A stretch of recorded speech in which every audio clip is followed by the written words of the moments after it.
it's Birdman, and here we are. This is the first official podcast for Wheelchairs for Warriors.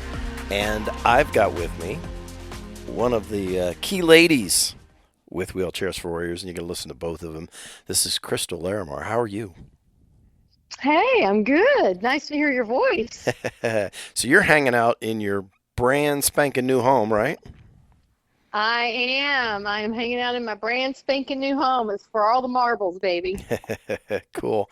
And so things are going good. I'm sitting in Upper Arizona, so we've had snow and then no snow and then snow and then no snow and then snow. So right on the right days to screw up school days. So it's been Oh, exactly. 2 hour delays and then Mhm. days off, and then the days off aren't the days that should have been the days off. But anyways, there's no logic to snow days. I just want everybody to know that.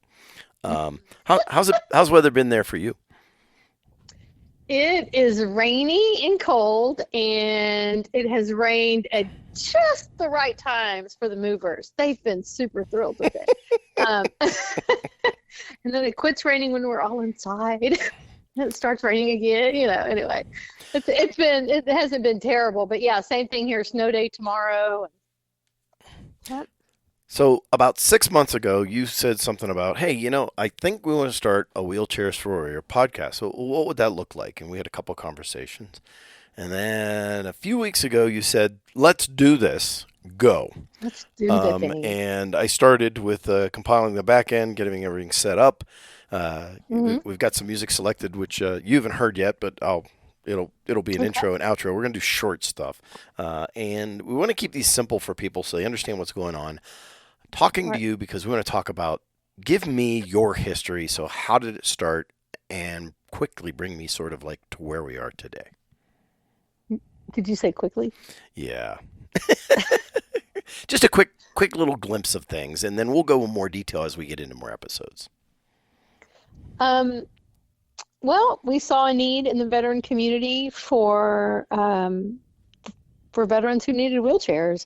We saw that they were struggling, that they weren't getting everything that they needed, and some were, and some weren't, and so we just decided to fill the void, and it's been easy peasy ever since. Easy peasy. So Easy peasy, what was it? super easy. What was the first Anybody can do What it. was the first wheelchair that you saw that you were like, okay, wait a minute, what? So Paul, he is our rehab seating specialist. Paul works on wheelchairs for workman's comp. So he has a business, and his business is wheelchairs, wheelchairs, wheelchairs, wheelchairs for people who are injured on the job. And he works with workman's comp insurance. Well, he was going to a couple of military events with me and Heidi, and he's a good friend of ours, and just hanging out. And he would constantly say, golly, that guy's wheelchair is terrible. And he's a Medal of Honor recipient. And gosh, his wheelchair is terrible. And he lost both of his legs in Afghanistan. And that's not the right wheelchair for him. And we were going, yeah. Meanwhile, we want to start this nonprofit for veterans, but we don't know what it looks like. And it kind of went on like that for about a year until God took a big sledgehammer, beat me over the head with it, and said, hey.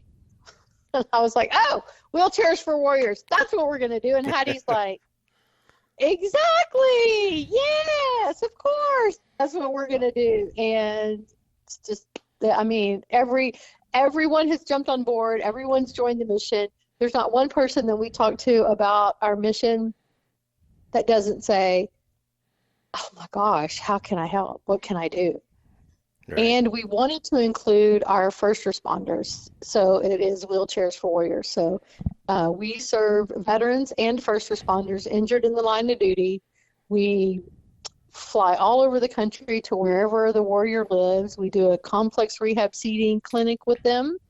And then we design their chair, order their chair, deliver their chair, and teach them how to use their chair. And it's all paid for by grants and donations. Yeah. So the big amount of work is getting the money, right? Yes. Okay. So grants, of course, are one way, and there's a lot of those, but it really gets filled in by people doing, and it's really a dollar here, a dollar there. How much does that play into things? The actual physical donations from people.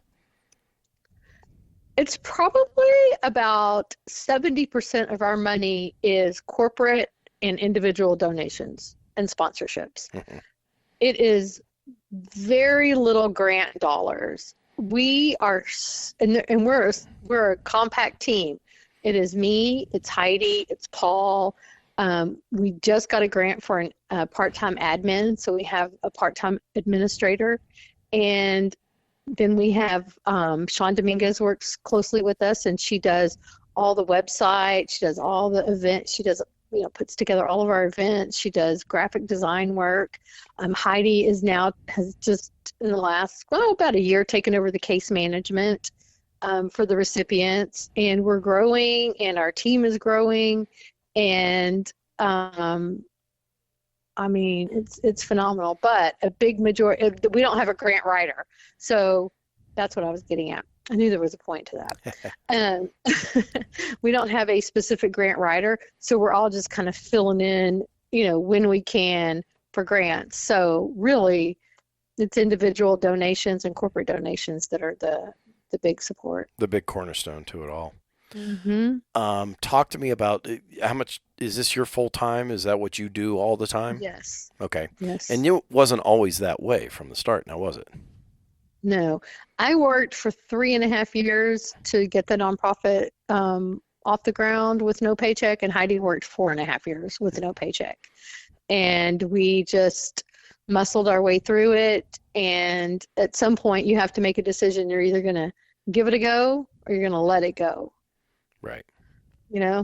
We're either going to be all in or we're going to be all out. And we have a very good board of directors, former military, business people, current business people, former business people that are retired. But we have a very, very good board of directors. And we just went to the board and said, I can continue, but I'm losing clients in my regular business, which was raising money for politicians. And I really didn't want to do it anymore. Yeah. But, your focus has to be the main thing has to be the main thing. Right. And so we just made a leap of faith to at least give me a little bit of a paycheck and to move forward and give it more effort. And it's just been a blessing. We've never had to turn a warrior down.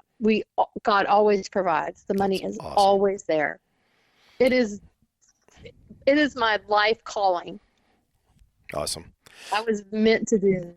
Okay, so as we move through these, we're going to be touching back with you from time to time. We're going to start going through all the people that are, first of all, the foundation of Wheelchairs for Warriors. And then, of course, we're going to talk to some of the recipients as well. People, if they want to connect with Wheelchairs for Warriors, obviously we've got the website down below, but how else can they do that? Well, we are on LinkedIn. We're on Snapchat, WeChat, UChat, Facebook, Instagram. We're on all of it. And tweet. I said Twitter. Yep, tweet. You got to tweet. Yep. You got to be a tweeter. Awesome. Yeah, so we're everywhere. My phone number's on the website. Our email addresses are on the website. Easy to go. Awesome. Easy. So once again, Crystal Laramore, thank you very much for your time today. We appreciate it. Thank you.